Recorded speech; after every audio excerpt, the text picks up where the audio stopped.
اعوذ باللہ من الشیطان الرجیم بسم اللہ الرحمن الرحیم ان الذین کفروا اور بے شک وہ لوگ جنہوں نے کفر کیا بھی آیاتنا ہماری آیات کا سوف جلد ہی نصلیہم ہم ان کو ڈالیں گے نارن آگ میں کلما جب کبھی ناضجت جل جائیں گی جلودہم ان کی جلدیں بدلناہم تو ہم ان کو بدل دیں گے جلودن جلدوں سے غیرہا اس کے علاوہ جلدوں سے لیذوقوا العذاب تاکہ وہ چکھے عذاب کو ان اللہ بے شک اللہ کانا ہے عزیزاً حکیمہ اللہ غالب حکمت والا ہے۔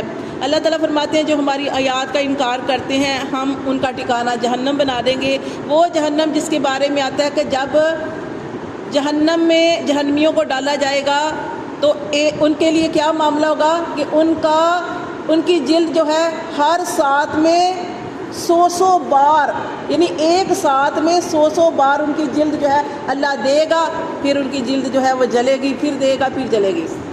اس طرح دن میں 70,000 مرتبہ انسان کی جلد جلے گی، اللہ معاف کرے۔ اور آپ دیکھیں کہ ذرا سی جلد جل جائے تھوڑا سا تو کیا حال ہوتا ہے، لیکن اللہ تعالیٰ فرماتے ہیں کہ ان کے ساتھ ایسا سلوک کیا جائے گا کہ ان کے ساتھ دائمی ان کے لیے جہنم ہے۔ اسی لیے وہ کافر حسرت کریں گے نا، جیسے پیچھے ہم نے سبق میں پڑھا کہ وہ کافر حسرت کریں گے کہ ہمارا بھی معاملہ ختم ہو جاتا، جیسے جانوروں کا اللہ نے معاملہ کیا، پرندوں کا معاملہ کیا، سب کا معاملہ کیا، اللہ نے کہا کہ اب یہ ختم ہو گئے۔ اس دن کافر حسرت کریں گے کہ کاش ہمارے ساتھ بھی اللہ یہ معاملہ کرے اور ہم ختم ہو جائیں، لیکن ان کے لیے ہمیشگی والا عذاب ہے، جیسے کہ ایمان والوں کے لیے ہمیشگی والی جنت ہے۔ تو یہاں پہ اللہ تعالیٰ یہ فرما رہے ہیں کہ ان کے ساتھ یہ معاملہ کیا جائے گا۔ حضرت عمر فاروق رضی اللہ تعالیٰ عنہ کے سامنے جب یہ آیت پڑھی گئی، یہ جو ابھی میں نے آیت پڑھی ہے، جب یہ آیت پڑھی گئی تو انہوں نے کہا کہ مجھے یہ آیت دوبارہ سناؤ۔ پھر حضرت معاذ بن جبل تھے ایک صحابی، انہوں نے جب ان کو یہ آیت سنائی گئی تو حضرت معاذ بن جبل نے کہا کہ میں اس کی تفسیر بتاؤں۔ پھر انہوں نے اس کی تفسیر یہی بتائی تھی کہ ایک گھڑی کے اندر ایک گھڑی کے اندر یہ انسان کی جلد جو ہے 100 بار جو ہے آئے گی اور جلے گی۔ تو پھر اللہ معاف کرے، تو پھر حضرت عمر فاروق کہتے ہیں کہ یہ سچ ہے، میں نے نبی صلی اللہ علیہ وسلم سے ایسے ہی سنا ہے۔ اور کیا ہوگا کہ ایک دن کے اندر 70,000 مرتبہ یہ جسم کے اوپر یہ جلد آئے گی، اور پھر ساری اور ایک عذاب نہیں، طرح طرح کے عذاب دیے جائیں گے، اللہ معاف کرے۔ کسی نے کچھ معاملہ کیا ہوگا اس کے ساتھ ویسا معاملہ، جیسے سود کھانے والے کا معاملہ، اور رشوت کھانے والے کا، اور یتیموں کا مال کھانے والا کا، اور ناپ تول میں کمی کرنے والے، یعنی یہ اس طرح کے معاملے ہر ایک کے ساتھ علیحدہ علیحدہ یہ ان کو عذاب دیے جائیں گے۔ تو اسی لیے جہنم سے پناہ مانگنی چاہیے۔ آگے اللہ تعالیٰ فرماتے ہیں والذین، اور وہ لوگ آمنو جو ایمان لائے۔ دیکھیں اللہ تعالیٰ کا یہ بڑا پیارا قاعدہ ہے کہ جب اللہ تبارک و تعالیٰ جنت کی بات کرتے ہیں ساتھ جہنم کی، جب جہنم کی بات ہوئی ساتھ اللہ نے اب جنتیوں کی، ایمان والوں کی بات کی کہ والذین آمنو، اور وہ لوگ جو ایمان لائے، وعملوا الصالحات، اور جنہوں نے اچھے اعمال کیے۔ ایمان لانا اور ایمان کے بعد عمل صالح کرنا یہ اتنا ہی ضروری ہے کہ جیسے اب دیکھیں ایک پھول ہے، بس پھول ہے لیکن اس کے اندر خوشبو نہیں۔ ایک درخت ہے اور اگر اس کے اوپر ہم ایمان کے ساتھ عمل صالح نہیں کرتے تو اس کی مثال ایسی ہے جیسے پھول ہے اور اس کے اندر خوشبو نہیں، اور جیسے کہ درخت ہے اور وہ پھل نہیں دیتا، یعنی کہ اتنا زیادہ ضروری ہے۔ پھول ہے تو اس کے ساتھ خوشبو ہونی چاہیے، درخت ہے تو وہ پھل والا ہونا چاہیے۔ تو اللہ فرماتے ہیں کہ ایمان کے ساتھ عمل صالح، ایمان لائے اور عمل صالح کیے، سندخلہم تو جلد ہی ہم ان کو داخل کریں گے جنات، ان ایسے باغات میں، تجری بہتی ہے میں تحتها الانہار، جس کے نیچے نہریں، خالدین فیہا ابدا، اللہ فرماتے ہیں ہمیشہ کے لیے وہ وہاں رہیں گے۔ جیسے جہنم ہمیشگی والی، ایسے اللہ فرماتے ہیں ایمان والوں کے لیے جنت ہوگی ہمیشگی والی، ہمیشہ اس میں وہ رہیں گے۔ لہم ان کے لیے فیہا اس جنت میں ازواج مطہرات پاکیزہ بیویاں ہوں گی۔ جیسے دنیا میں حیض و نفاس ہوتا ہے یا ناک کا بہنا یا کوئی اس طرح کی گندگی کے کوئی بھی کام ہوتے ہیں، پسینہ آتا ہے یا کچھ، اللہ فرماتے ہیں وہاں پہ پاک صاف ستھری بیویاں ہوں گی جنتیوں کے لیے۔ وَنُدْخِلُهُمْ اور ہم ان کو داخل کریں گے ذِلًّا ذَلِيلًا گھنے سایوں میں۔ ان اللہ بے شک اللہ یامرکم اللہ تمہیں حکم دیتا ہے ان تؤدوا الامانات کہ تم امانتوں کو لٹا دو الی اہلھا طرف ان کے اہل کی۔ امانت کیا ہوتی ہے؟ جو کسی کی چیز جو کسی نے آپ کو کوئی چیز دی ہے وہ امانت ہے، وہ خواہ پیسے ہوں یا خواہ کوئی راز ہو۔ پیسے میں تو اکثر چلو لوگ کر لیتے ہیں، امانت کا خیال رکھتے ہیں، لیکن راز میں نہیں کرتے۔ کسی نے کسی کو کہا کہ یہ میرا راز ہے، یہ امانت ہے، اس کو آگے نہیں کسی اور کو نہیں بتانا، تو یہ بھی امانت کے اندر چیز آ جاتی ہے۔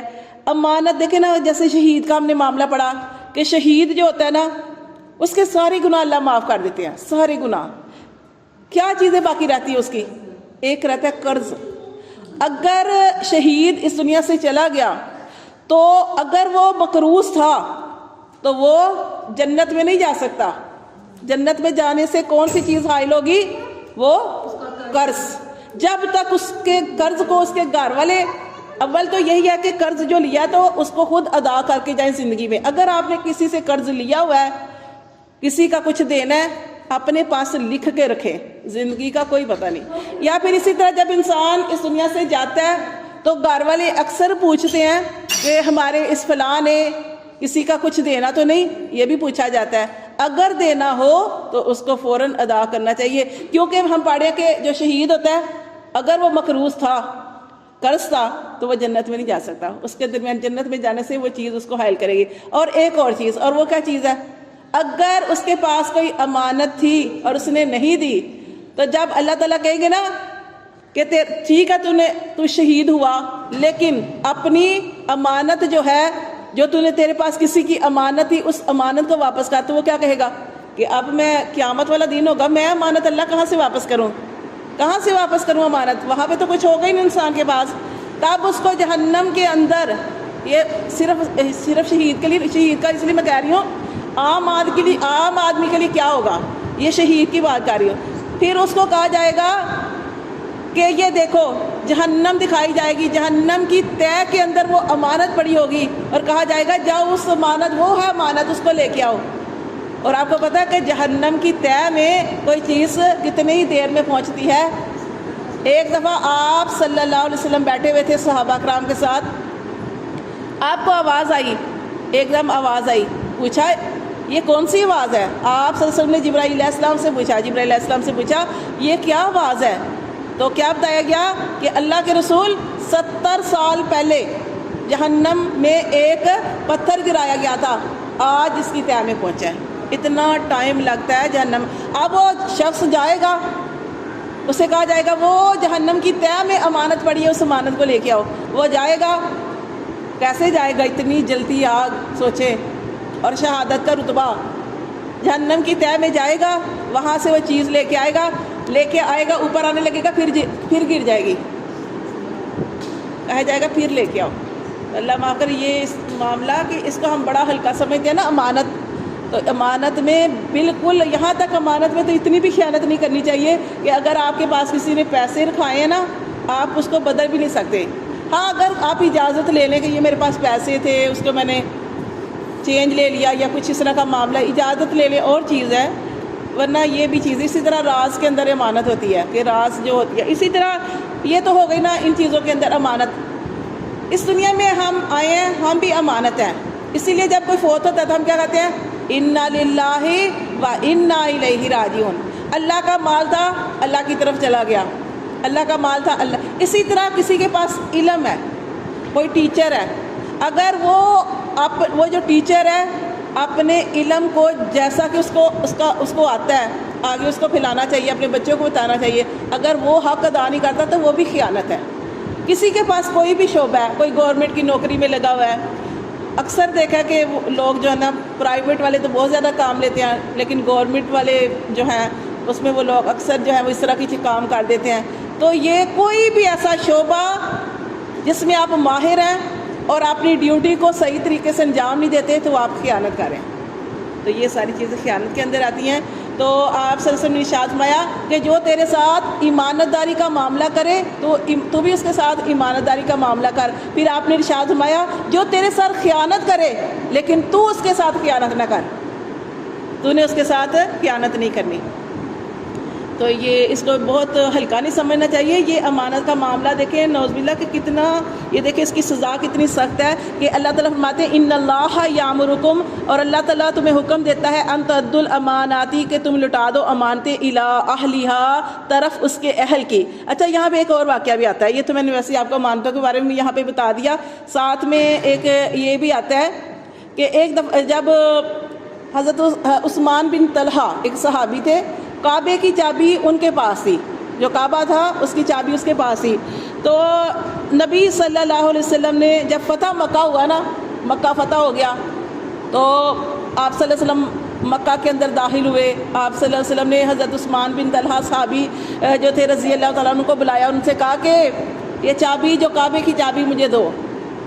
اب جب انہوں نے چابی دی نا تو چابی دے کے کہا یہ امانت کے طور پہ دے رہا ہوں. حالانکہ چابی تو امانت نہیں تھی، وہ تو نبی صلی اللہ علیہ وسلم کا حق تھا کہ کعبے کی چابی اللہ کے رسول تھے.